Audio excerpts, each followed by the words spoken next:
Bem-vindos a mais um debate-papo. Esta conversa entre amigos, sempre de assuntos relevantes e se falando de uma forma edificante. Hoje nós teremos a presença do pastor Neilson Argel. Estamos só esperando um pouco mais para que ele possa estar entrando e assim nós iremos convidá-lo a participar. Como eu disse, a proposta do debate-papo é essa conversa entre amigos, buscando assuntos de relevância, mas sempre falando de uma maneira edificante. Vamos ver se o pastor Neilson já entrou. Ainda não, deixe-me dar uma olhada aqui.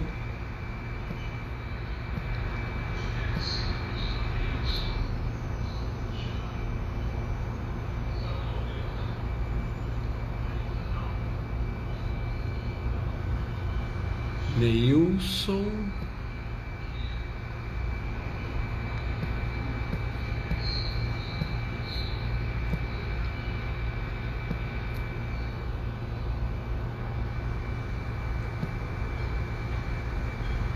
Esperemos um pouco mais.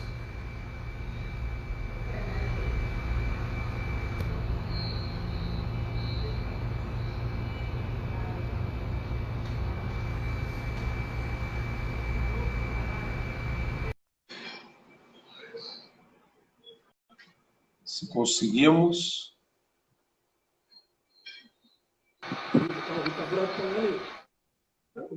Parece que... agora sim. É que estava invertido aí. Não, tudo bem? Como é que está? Tudo bem. Tudo bem, pastor? Então aí, graças a Deus, tudo certo por aqui. Vocês estão onde? Na igreja mesmo? Isso, nós estamos aqui na igreja. Preparei uma sala aqui para a gente estar nesse momento aí de bate-papo. Eu tenho certeza que vai ser muito proveitoso. Desde já eu já quero agradecer ao convite. Dizer que para mim é um privilégio estar aí junto com o senhor, com os amados aí. Não, bênção de Deus, né? Neilson, você tem o seu ministério, já completou até aniversário de ministério, né? E já eu posso dizer que desde criança, envolvido com a obra do Senhor, porque você é filho de pastores, né?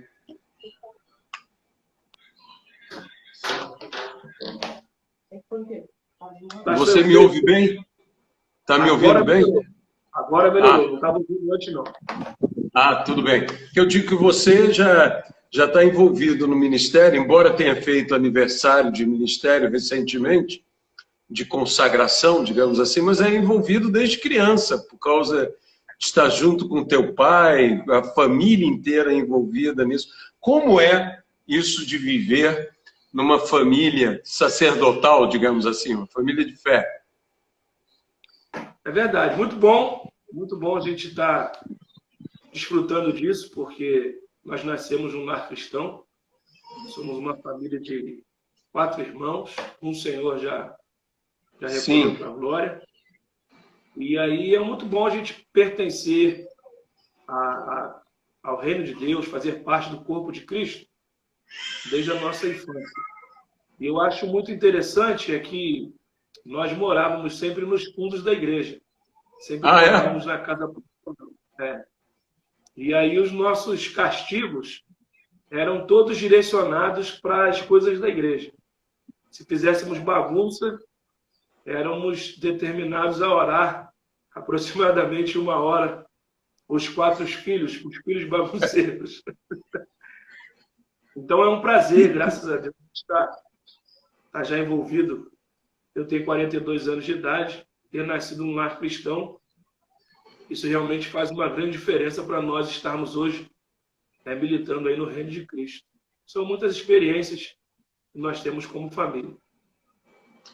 Maravilha, maravilha. E, no caso, hoje a sua família como é? Você e seu pai, eram 4 irmãos, mas hoje é a tua família, propriamente dita. Isso, hoje a minha família, eu, minha esposa e Pedro Henrique, né? O nosso núcleo prioritário. Sou casado há 20 anos, tenho um filho de 9 anos, e aí nós estamos juntos. Família é a base de tudo, né? Se nós não tivermos esse entendimento, o apoio da família, o primeiro teste que o discípulo, que o obreiro, que o pastor passa, Sim. é pelo teste familiar, né? Então, graças a Deus, Vanessa, minha esposa, tem cooperado, o Pedro Henrique também tem entendido o nosso chamado, o chamado que envolve toda a família. Toda a família está envolvida em responder ao chamado de Cristo. Então, graças a Deus, isso é muito importante. E com o passar do tempo, nós vamos trabalhando para que eles possam ter, para que possamos ter juntos esse entendimento de que o chamado direcionado à minha vida os envolve completamente. Isso é um desafio também. Lógico, né, que, digamos, é impossível desassociar uma coisa da outra, né? Se você está envolvido em algo, a sua família, através de você, está envolvida sempre e tem que enfrentar. E muitas vezes surgem os desafios para enfrentar em família. Desafios que, por vezes, que nós não queremos colocar fardo sobre a família, mas é inevitável que a família sinta as coisas. E o importante é que não se ressinta, né? Não se ressinta de problemas, de dificuldades e tudo mais. O ministério de vocês, ele tem se desenvolvido bastante aí na região oeste do Rio, né? Isso, nós estamos em Bangu, nós estamos aqui já há 45 anos, então eu sou propriamente dito cria da casa, né? Cria da casa, de fato. Meu pai pastoreou aqui por 28 anos e aí entendeu que parte do seu ministério agora deveria ser desenvolvido com a questão de missões. Viajou muito com o nosso saudoso pastor, o apóstolo Paulo Roberto, para a África, e aí entendeu que era o momento de alçar outros voos, né? E aí nós assumimos, já tem 13 anos, através de orações. Eu vou ser muito sincero com o senhor. No início eu não pensava. Quando eu era pequeno, a gente vê o pai como herói e a gente quer seguir o exemplo do pai. E com o passar do tempo, eu fui crescendo e vi que não era. Quando a gente vai tomando entendimento realmente das coisas que envolvem o ministério, aí na minha adolescência e juventude eu decidi que eu não iria seguir o caminho do meu pai. Mas quando o chamado de Cristo arde no coração, a única coisa que nós temos que fazer é responder: eis-me aqui. Então nós estamos em Bangu, na Zona Oeste, aqui do Rio, e nós estamos desenvolvendo um trabalho que é direcionado para missões, a visão missiológica. Nós temos um departamento aqui na igreja que é totalmente voltado com esse entendimento de prática de missões. E nós temos aqui um trabalho de discipulado, trabalhamos com alguns departamentos. E, graças a Deus, nós estamos desenvolvendo bem esse trabalho. Já quero dizer de antemão, eu poderia falar no final, que no dia 7 de novembro, é a nossa segunda conferência missionária. E o pastor Aloysio, que está aí, esse que vos fala, tudo bem. Será um preletor. Então, é interessante, isso que você está falando é interessante, porque você está dizendo a igreja é uma igreja missionária. Porque muitas igrejas ficam viradas apenas para a sua própria realidade. Uma igreja missionária, além de cuidar das coisas normais da igreja, ela tem uma visão externa ela tem uma visão para fora, para missões. E como é que vocês desenvolvem isso? Qual é o trabalho missionário e tudo que vocês estão fazendo? Então, pastor, a questão, na minha ótica hoje, na minha visão, a maior dificuldade que nós temos é de que jovens, de que pessoas respondam ao chamado, ao ID, né? Nós temos hoje uma realidade de dificuldade de as pessoas abrirem mão dos seus próprios sonhos para viverem os sonhos de Deus. Então, o nosso trabalho aqui é nós passarmos esse entendimento para os jovens, em primeiro lugar, onde nós temos uma parceria com a Jocu, e alguns jovens eles vão para a ETED, é um curso que tem para um aperfeiçoamento, né? Um preparo para o jovem desenvolver o trabalho missionário. Então, nós trabalhamos com a Jocum, entre outras frentes missionárias também, dando suporte para o preparo do jovem, do missionário, aquele que queira exercer esse trabalho que Jesus falou. Nós temos aí também, já com um trabalho desenvolvendo mais de uma questão urbana, mas uma questão não transcultural, uma questão da nossa região aqui mesmo. Na pandemia, nós ajudamos alguns irmãos, algumas famílias.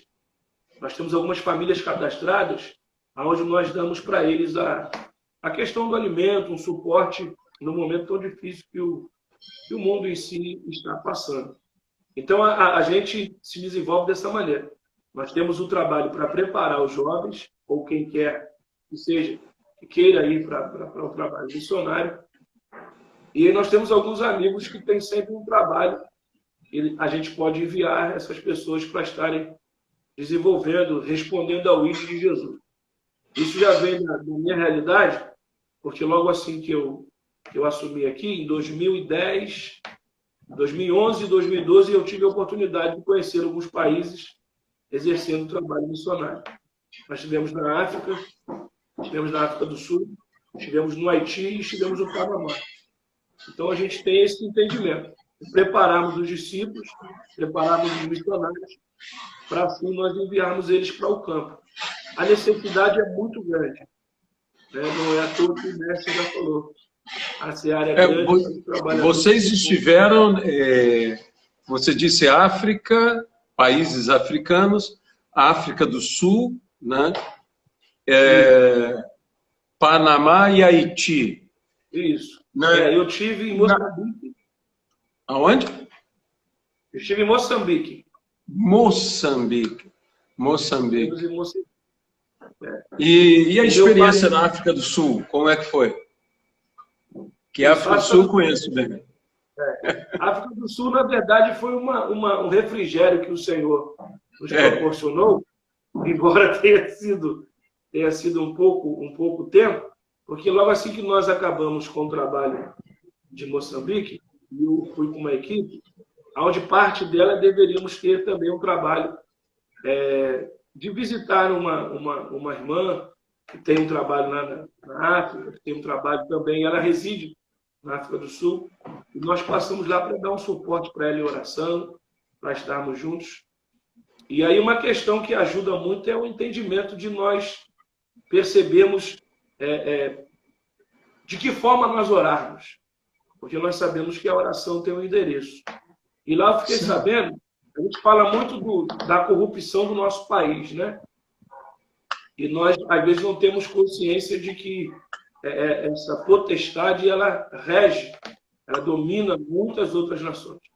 Então, a nação de Moçambique, por exemplo, na África, a energia de Moçambique ela era mandada para a África do Sul. Eu não sabia disso.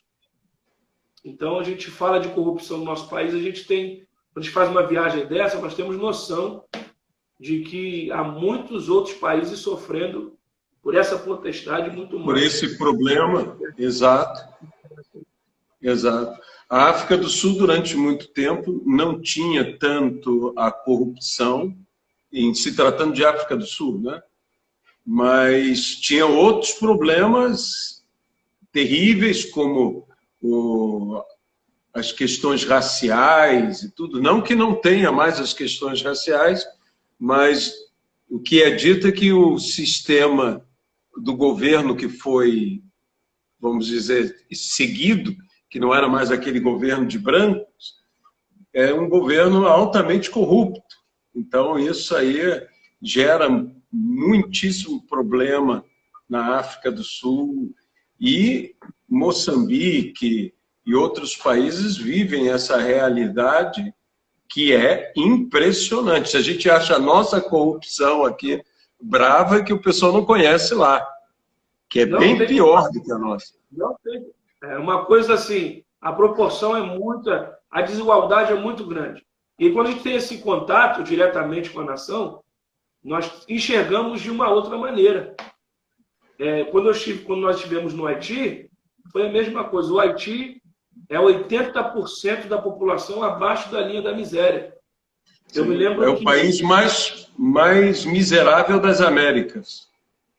Eu me lembro que, quando nós estivemos lá, tinha um jogador de futebol que ele estava enviando muitos recursos para a nação do Haiti.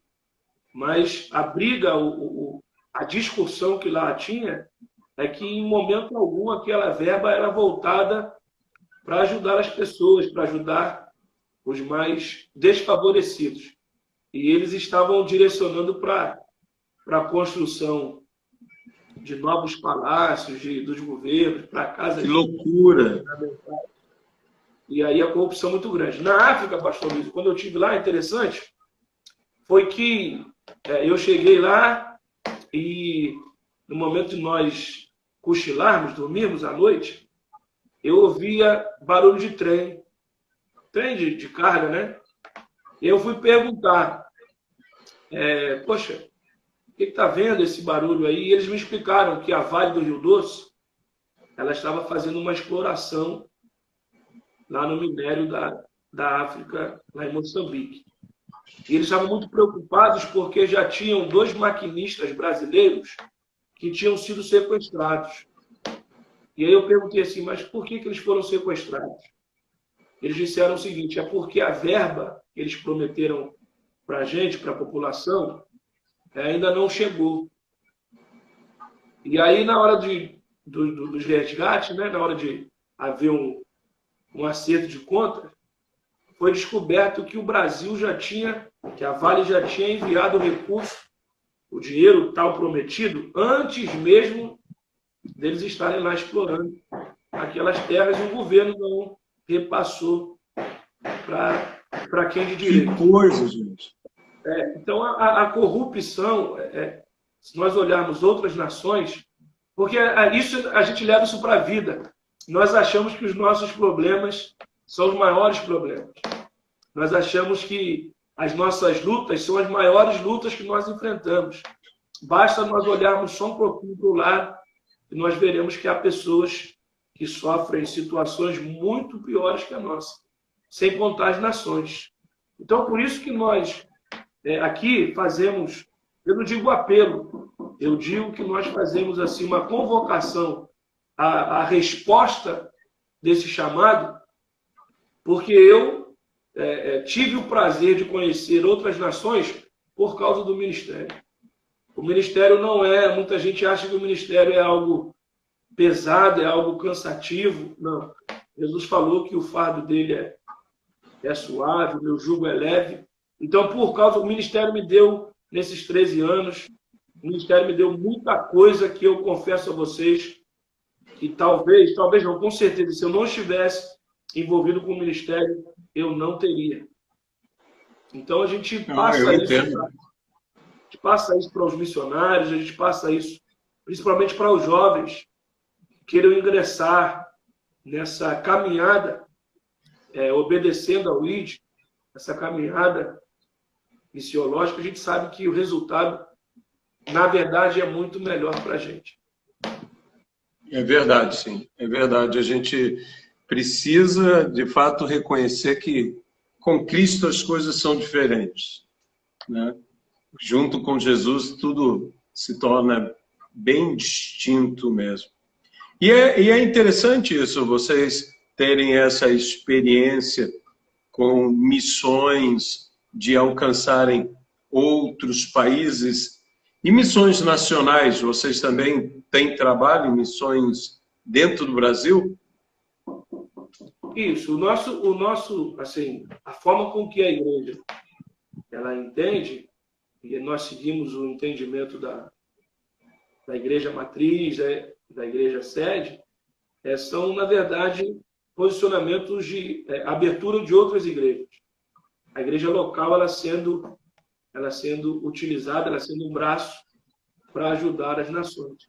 Então, nós ainda caminhamos com esse entendimento de que a abertura de novas igrejas, novas filiais, ela daria para a comunidade, ela seria útil, na realidade, na comunidade, seria relevante na comunidade ou no estado que ela estivesse. Então, no nosso entendimento, nossa direção, nosso direcionamento, a abertura de outras igrejas, a abertura de filiais, exercendo esse trabalho de ação social, exercendo esse trabalho de ser relevante à comunidade, é a forma de nós trabalharmos numa questão mais nacional, numa questão do nosso país. E aí, dentro disso, voltando lá um pouquinho atrás, o meu pai foi um dos fundadores da denominação, e aonde cada filho nasceu em um estado.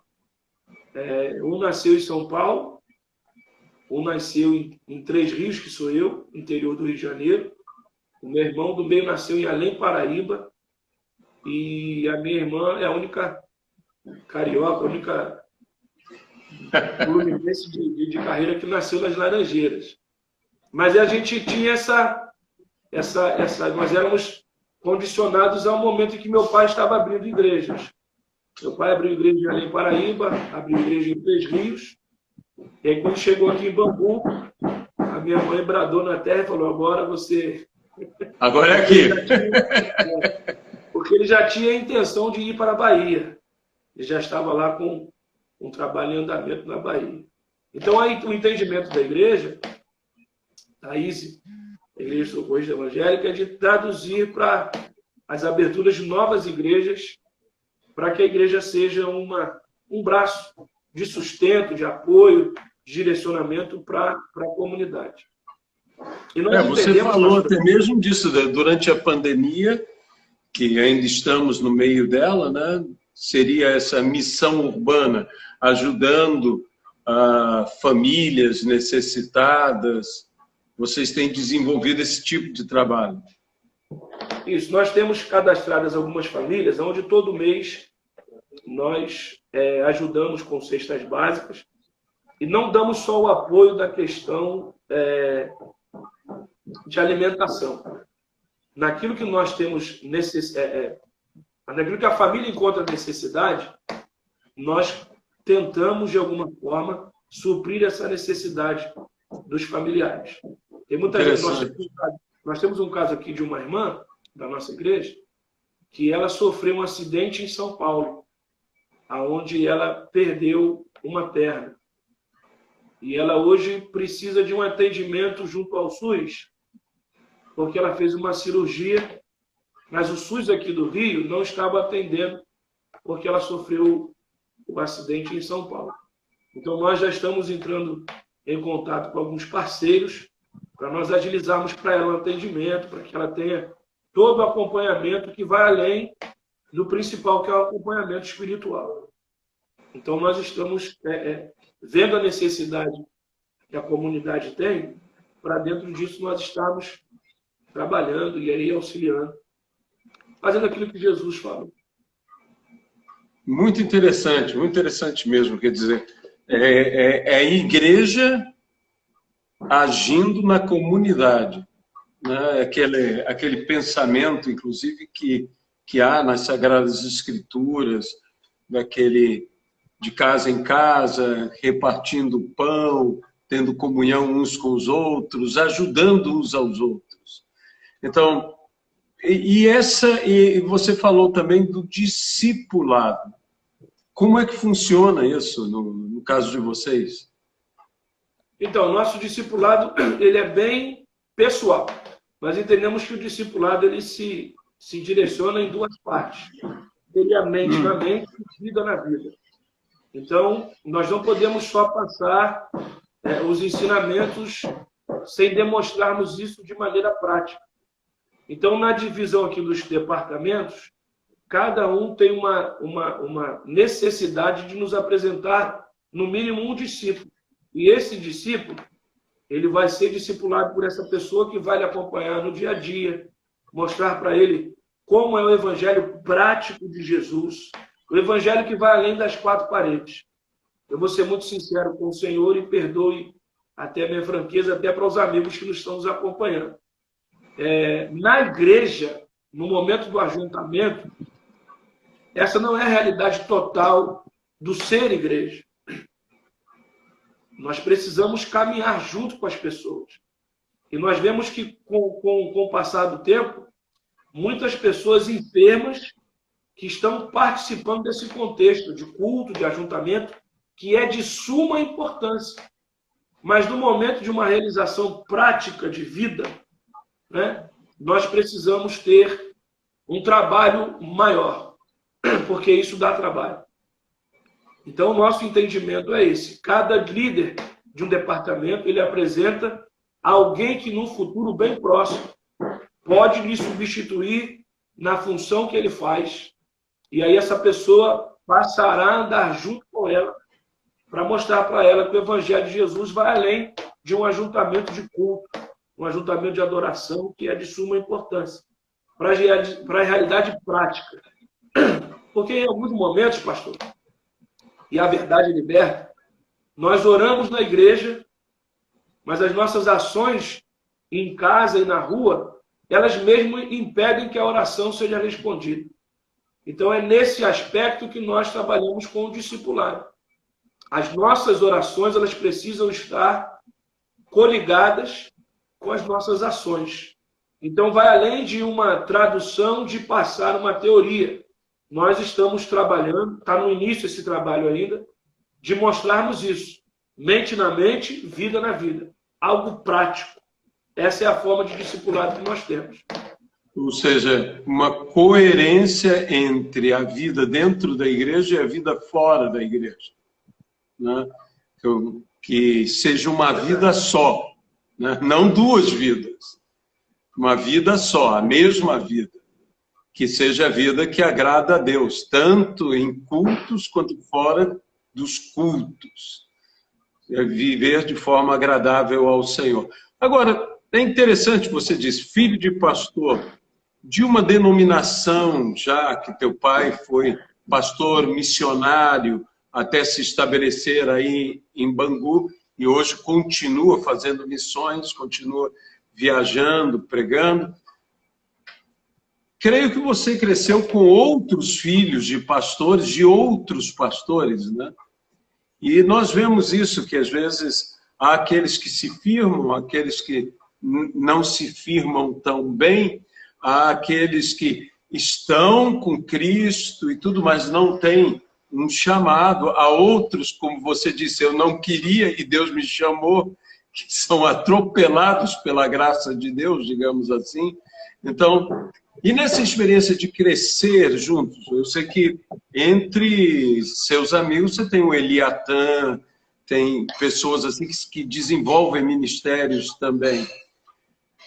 Como é isso, o coleguismo, a amizade entre essa gente que hoje o teu filho é que está nessa realidade, né?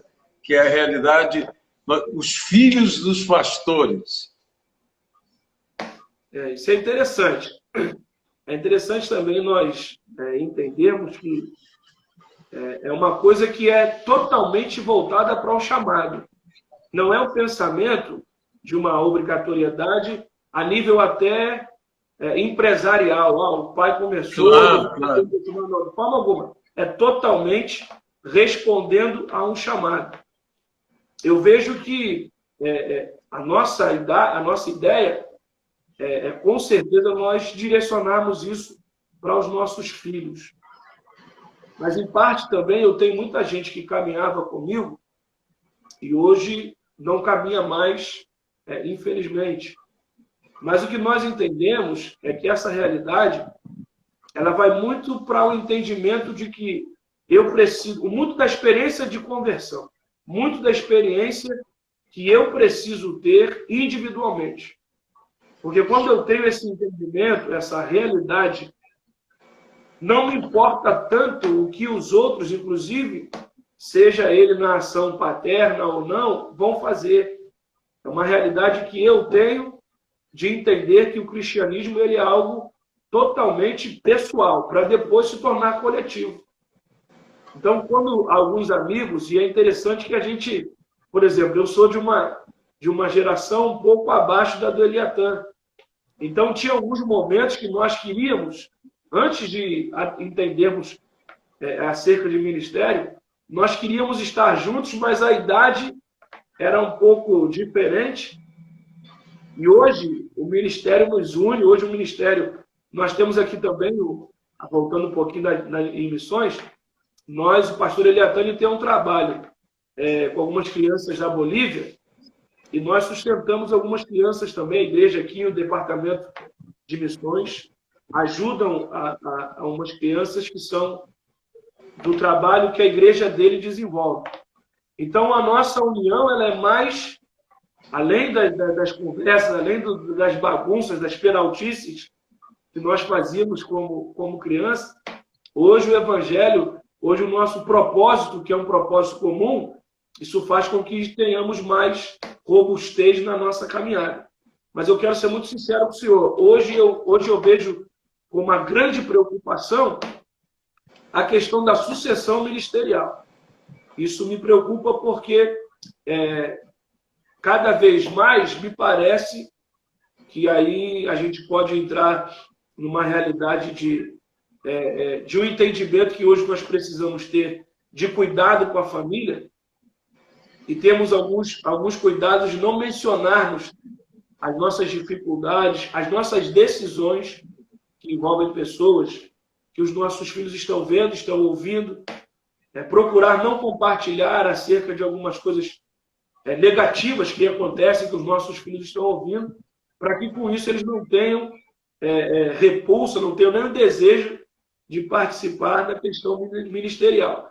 Mas eu vejo com uma preocupação essa questão, que na minha realidade, até um pouco no nível menor, eu me preocupo muito com essa questão da sucessão ministerial. Eu vejo que hoje poucos filhos de pastor ou de pastores têm o desejo de continuar dando resposta ao trabalho que o pai fez. Não vai viver a mesma realidade. O que eu tenho que me conscientizar é de que, embora eu tenha Argeu no meu nome, e o nome do meu pai é Argeu Francisco da Silva, eu vou desenvolver um trabalho seguindo os conselhos dele, seguindo os ensinamentos dele. Claro. Mas eu vou desenvolver um trabalho que é uma extensão, mas é algo pessoal. É algo que é um direcionamento da parte dele. Então, os filhos de pastores precisam entender que nós somos uma voz profética, não uma voz de eco. Porque muitas vezes a gente está no peso de sermos uma voz de eco.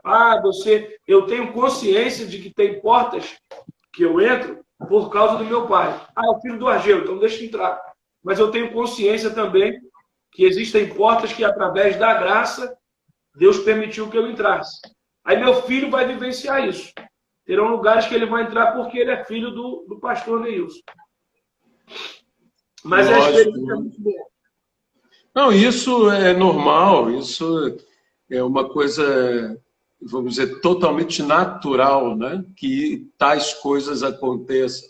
Eu sempre digo o seguinte, eu não faço uma obra para os meus filhos, eu faço uma obra para o meu pai. É uma coisa um pouco diferente. A minha responsabilidade é com o Pai Celestial. Então, muitas pessoas, você falou uma coisa importantíssima, que é o chamado. Que é o chamado. Não é por ser filho que tem que ocupar o lugar do pai. Ele tem que ser chamado pelo Senhor Deus para ocupar o seu lugar. O seu lugar devido. Porque senão Israel era dirigido por Gerson, filho de Moisés, e foi dirigido por Josué, filho de Num. É diferente. É diferente. Mas eu tenho certeza que Gerson, e é bíblico, ele teve o seu lugar, né? Ele teve o seu lugar, ele também desempenhou o seu papel. E a grande vantagem é que foi filho de Moisés, que não é pouca coisa. Não é pouca coisa mesmo ser filho de Moisés, é uma honra. Então, essa questão de uma visão missionária dentro da igreja, de desenvolver cada vez mais. Há muitas igrejas que não se envolvem em missões que pensam que não haverá recursos. Mas você já está falando de um trabalho em Bolívia, de viagens missionárias que teu pai faz, de pessoas na Jocum se aperfeiçoando e estudando, e outros campos missionários, e a igreja está aí, a igreja desenvolve o seu papel e ainda está ajudando a famílias que estão com necessidades nesse período. De onde vêm os recursos? Pastor, por incrível que pareça, esta é a parte mais fácil. Porque quando Jesus multiplica os pães e os peixes, ele está mostrando ali que os discípulos perguntaram: Senhor, a gente não tem dinheiro. Então ele está mostrando que esta é a única resposta que eu não posso dar para não realizar missões. Não tem dinheiro. Deus envia o recurso, Deus dá o jeito. Ele é o dono da obra. Quem chama, paga a conta, é com ele. E além do mais, nós somos criativos. Como o Senhor bem disse, nós temos o DNA do nosso Pai. O nosso trabalho aqui é totalmente voltado para o seguinte: nós não tiramos nenhum dinheiro de dízimos e ofertas. Nós geramos recursos de N maneiras para que esse sustento aconteça para a vida dos missionários. De que forma? Aí é o entendimento de cada um. A gente não está aqui no mérito de certo ou errado. O crente gosta de comer, pastor. A gente trabalha com comida, cantina. A gente trabalha com...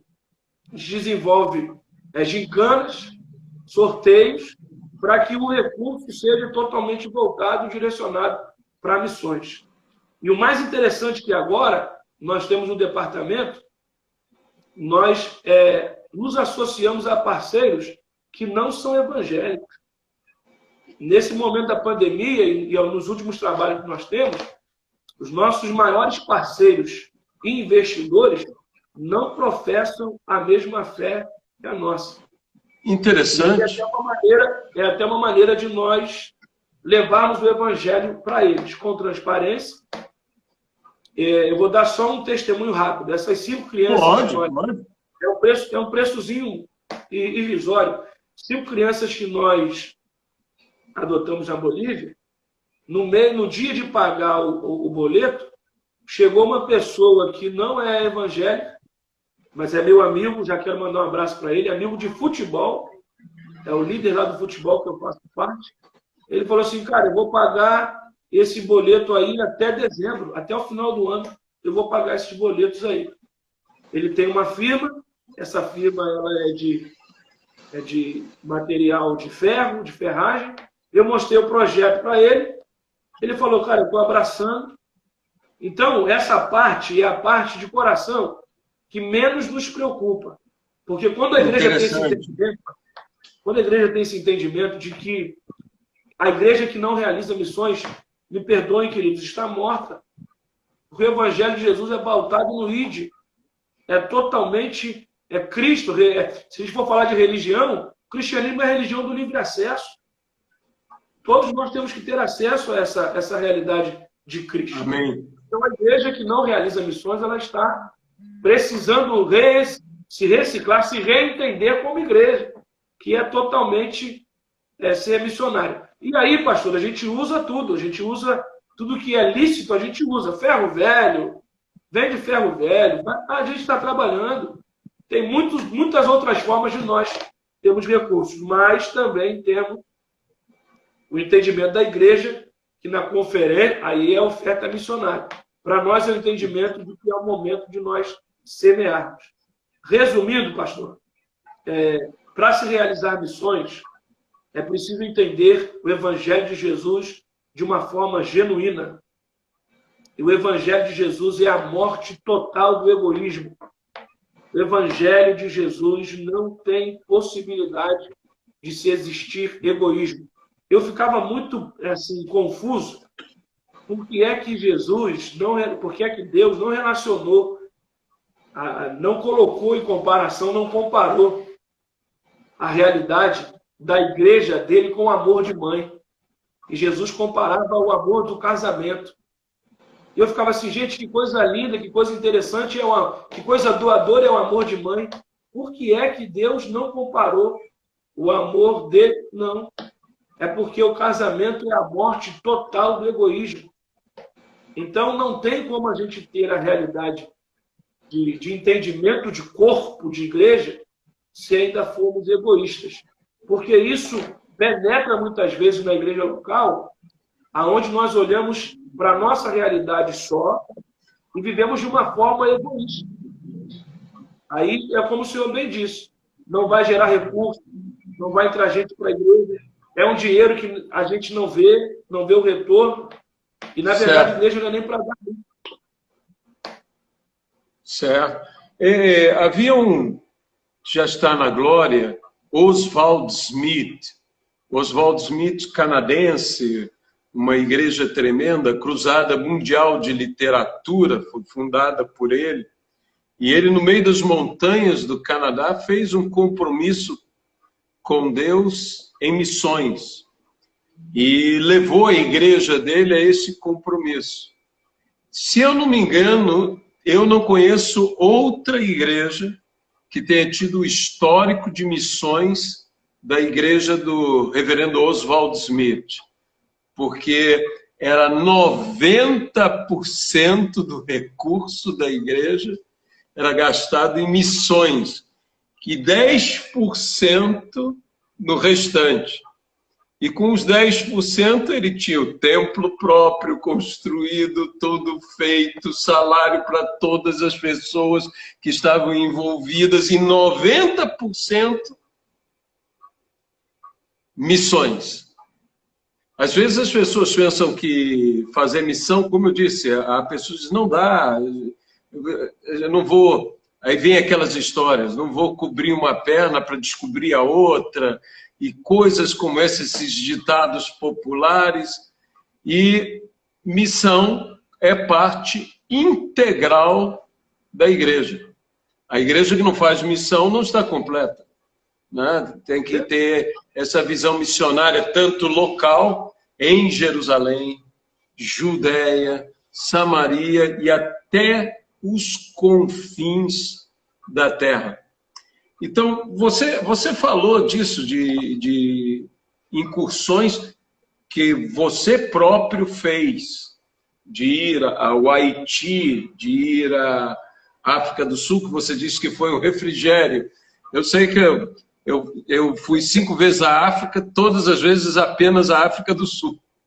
Eu nunca fui em outro país que não seja a África do Sul em relação à África, né? Então, e eu sei, eu amo aquele país, acho belíssimo e maravilhoso. E tem seus problemas, como o nosso país tem os problemas dele, mas é um país extraordinário, realmente. E a beleza é como a nossa, né? É uma beleza única. Única. Então, quem vai se maravilha com tudo.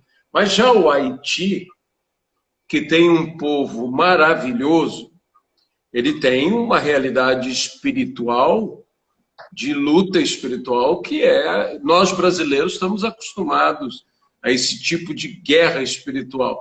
Mas há pessoas que estranham, porque o Haiti é magia, o Haiti é voodoo, o Haiti é coisa pesada. E enfrentar estas coisas.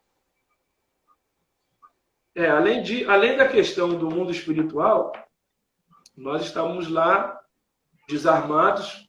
Na época, o Brasil era o país que estava responsável, junto com a ONU, para organizar. Então, o Exército Brasileiro estava lá. Sim, o Exército Brasileiro ali, Força de Paz. Força de Paz, bem lembrado. O trabalho, deixa eu falar só um pouquinho do trabalho. O trabalho é o seguinte, o trabalho nós fomos com uma equipe de pastores, onde nós dávamos o recurso, tá, para construir igrejas lá que foram destruídas com o terremoto. E nós éramos a mão de obra. Então nós levávamos o dinheiro e nós éramos... Eu fiquei no cimento. Dias maravilhosos. Eu lembrei meu tempo de infância. Eu estava lá responsável por virar massa.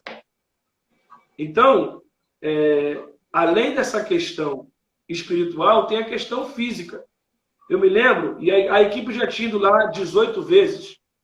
Várias vezes, vários anos, a equipe ia lá construir a igreja, que também servia de abrigo para as pessoas. Além de lugar de culto, algumas famílias se abrigavam numa igreja. Por isso a importância de ter uma igreja, né? E aí, uma vez, houve uma conversa entre um missionário, entre um pastor e um rapaz do exército. E ele falou assim, poxa, vocês são tão corajosos, vocês vieram do Brasil para defender essa nação. E aí o soldado respondeu assim, aqui o meu fuzil.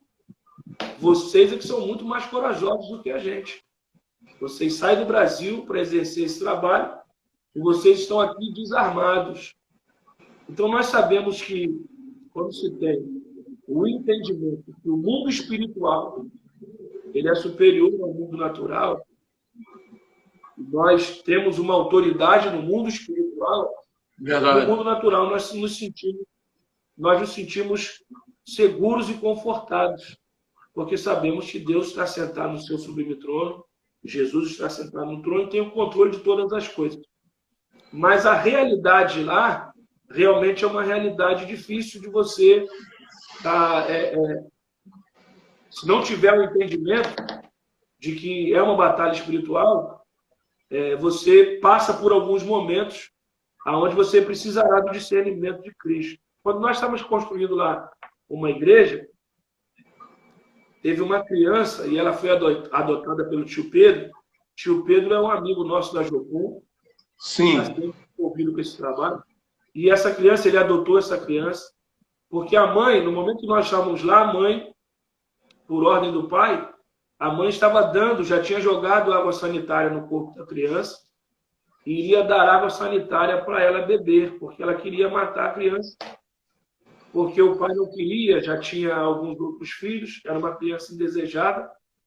Enquanto nós estávamos lá trabalhando, a vizinha pegou a criança, saiu correndo e levou, sabia que nós estávamos construindo a igreja, e levou e falou assim, ó, segura aqui, e nós prontamente já começamos a orar. E aí levou a criança para o médico, essa criança está viva, graças a Deus. O pastor da igreja local adotou essa criança, o nome dela é Moisés. Mas nós entendíamos que não era uma coisa só que natural, nós entendíamos que eram forças espirituais que já estavam trabalhando ali no momento que nós estávamos trabalhando com a igreja. Mas o que me chama a atenção, pastor, é a fé desse pessoal. A fé desse pessoal é algo que nos ensina muito, porque eu fui com o pensamento de achar que iria ensinar alguma coisa para os haitianos e para os africanos, mas na verdade o grande aprendizado foi para a minha vida. Nós, enquanto nós ficávamos lá trabalhando, na hora de nós dormirmos, eu estava ouvindo um barulho em frente às nossas barracas, e aí, juntamente com o pastor Eliatan, quando eu abri a barraca, em cada barraca tinha 2 irmãs fazendo vigília ao pé da barraca, orando a noite toda. O pessoal que não come. O Haiti tem famílias que se alimentam uma vez por semana. Eles não têm comida. Loucura, gente. Mas tem força para orar a noite toda. Aqui hoje, a gente come mais do que deve e às vezes a gente não consegue fazer uma vigília mais de meia-noite às 6. Hoje a gente está reduzido para mini vigília. E aí a fé daquele povo nos chamou a atenção. A fé daquele povo haitiano me chamou a atenção. E aí a gente vai com esse entendimento. Eu fui conversar com o haitiano, falando justamente sobre isso, e eu falei assim, como é que você enxerga essa questão do terremoto Como é que você enxerga a ação de Deus em meio a isso tudo? E ele falou assim, ó, eu fiz um voto de celibato. Eu falei, como é que é isso? Ele falou, a minha noiva foi tentar a sorte em outro país. Se ela conseguir, ela vai me chamar e eu vou ao encontro dela. Se ela não conseguir, eu não vou me envolver com mais ninguém. Eu vou entregar minha vida totalmente para Deus. E eu perguntei, você perdeu parentes com o terremoto? Ele falou, perdi gente muito próxima. Eu falei, como é que você entende isso? Aí me surpreendeu. Aí ele falou assim, eu entendo que Deus foi misericordioso com a nação do Haiti. O terremoto durou de 5 a 7 minutos. Se durasse de 7 a 12, não existiria mais a nação. Então eu entendo que o meu Deus foi misericordioso conosco. Eu, de coração, não esperava aquela resposta. Porque no nosso olhar... Boa resposta. Aí eu te falei, eu tenho que aprender muito com essa nação. E o último testemunho que mexeu muito comigo, para mostrar, porque, pastor, onde falta o recurso, tem que entrar fé. E eles não têm recurso. Então, a fé é algo que os acompanha diariamente. Teve um rapaz, nós visitamos Sítio Soleil. Sítio Soleil é a cidade mais violenta do Haiti. Se chama Sítio Soleil porque é a cidade das latas. As casas são construídas com latas de 20. Eles abrem as latas e por isso que é Sítio Soleil. É o lugar mais perigoso do Haiti. Port-au-Prince é a capital e Sítio Soleil é essa cidade mais perigosa. E nós fomos lá visitar uma igreja. Cada ano que nós vamos, nós visitamos a equipe, no final se divide e nós iremos participar do culto na igreja que já foi implantada. E lá tinha o Remy. O Remy é um jovem que ele era do tráfico. E quando nós fomos construir a igreja, ele queria roubar o material do tráfico da igreja. As madeiras, o cimento, ele queria roubar. Sim. Aí a equipe viu e falou assim, ó, vamos chamá-los para que eles tomem conta e a gente vai dar um dinheiro para eles e eles não vão roubar o nosso material. Assim foi feito. O trabalho dura geralmente uma semana. E aí, no término da construção, esse rapaz, e o interessante é isso, sem apelo nenhum, ele levantou a mão e falou, eu quero aceitar esse Jesus aí de vocês. E o pessoal falou, mas por quê? Ele falou, porque vocês vêm para a minha nação, não trazem nada de armamento, vocês vêm para cá para serem ajudadores na nação, sem pedir nada. Eu queria roubar vocês ainda me deram a oportunidade de ganhar um dinheiro, eu quero esse Jesus que vocês pregam. E ele aceitou Jesus, só que na hora de nós irmos embora, ele continuou lá. Então, ele apanhava toda a noite do tráfico por ter abandonado o tráfico e ter aceitado a Jesus. E no ano anterior, no ano posterior que eu fui, estavam levando ele para a capital para ele aprender, para ele estudar, para ele aprender novas línguas. A base iria adotá-lo, porque ele apanhava todo dia, porque largou o tráfico.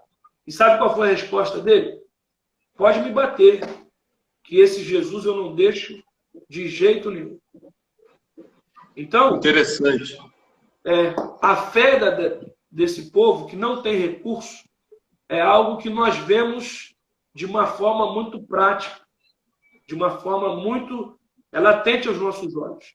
E nessa Amém. cidade que eu fui, no dia, todas as cadeiras da igreja tinham sido roubadas. E uma alegria no cântico, uma alegria na adoração.